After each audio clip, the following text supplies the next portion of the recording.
It is always awkward to find yourself in the company of your ex long after your relationship has dissolved, but the Canadiens had to make it work with Phillip Danault in town with the Los Angeles Kings earlier this week. Through 13 games, at least after the Canadiens game where the Kings won in overtime, Phillip Danault finds himself with 8 points in that span. Once upon a time, just a random fun fact here, I was trying to tally up all the points done by former Montreal Canadiens players who left in the offseason. Would you believe that Dino and Eric Gustafson were battling for the lead between points between Canadiens players who were on the team who have since gone? Eric Gustafson. Remember how people dumped on him? Anyway, that's neither here nor there. We're talking about Phillip Danault. Did the Montreal Canadiens make a mistake in not retaining his services? Well, you can argue whether Phillip Danault was worth the money and the term the LA Kings gave him, $5.5 million a year for 6 years. But you can't argue how much the Canadiens miss him right now. And the Canadiens offered him $5 million a year, and he went to LA for $500,000 more.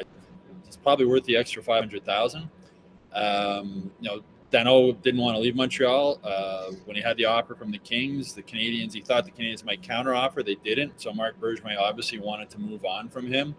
We'll see if that contract in the long term works out for LA.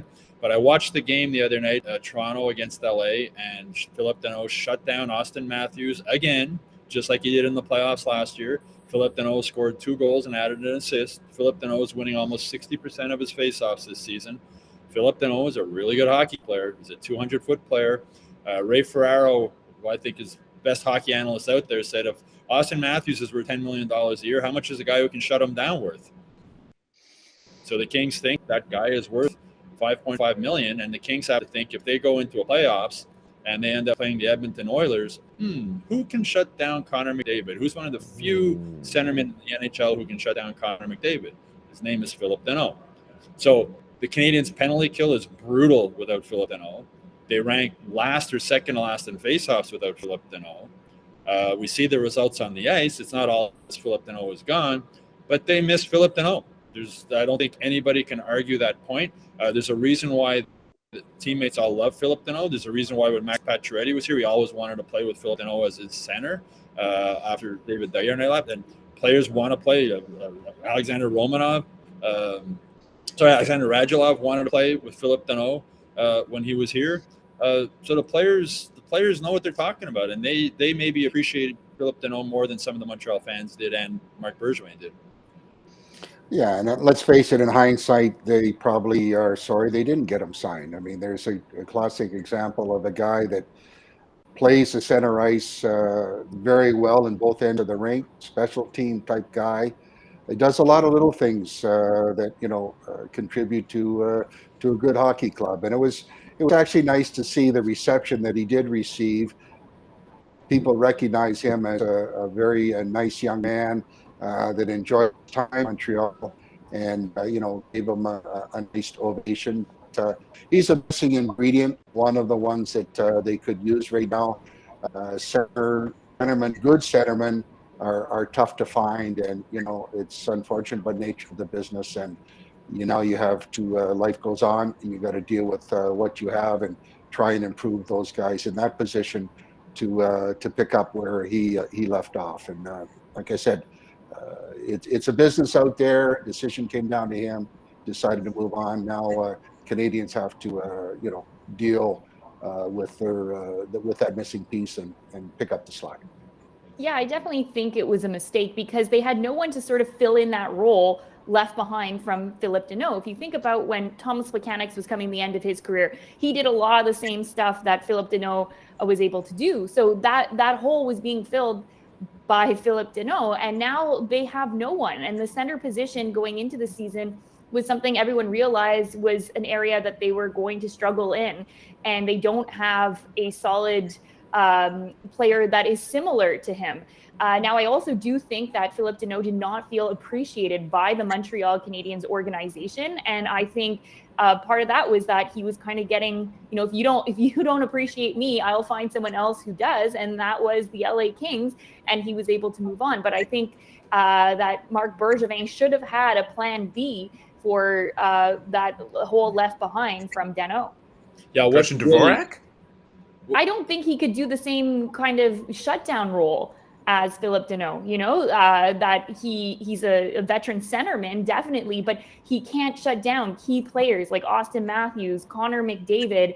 And those are things that you don't necessarily look at the stat sheet at the end of the night and say, wow, this guy had a great game. But you do see it when you see the star players are held off the stat sheet.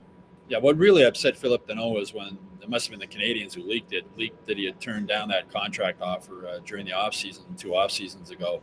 Danault wanted to see what his role was going to be moving forward with the Canadiens, where he would fit in with Suzuki here and Kotkaniemi here, and what his ice time would be, what his position would be. He wanted to play out the season a bit to see how that would work out before committing long-term to the Canadiens.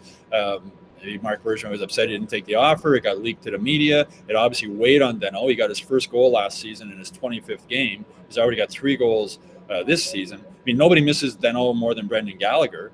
And it surprises me that the Canadiens, who put such an emphasis on having French-Canadian GM, French-Canadian coach, French-Canadian players. Remember the uproar last season when Danault was hurt and Drouin left the team and they played their first game ever without a Francophone player, and the French media here went crazy.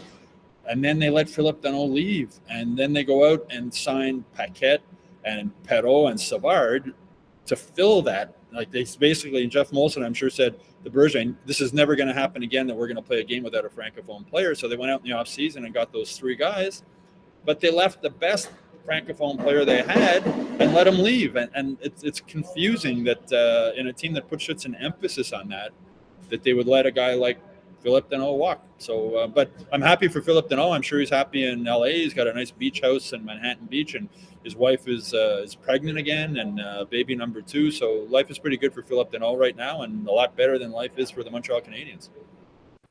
The very last thing I'll say about Phillip Danault, many of the criticisms about him should have stopped when Nathan MacKinnon said he was like the most underrated player in this league. Once he said that, we all should have just shut up and just realized, hey, he's actually really good at his job. If one of the best players in the National Hockey League was able to recognize that, well, you can make the argument the Montreal Canadiens should have recognized that as well.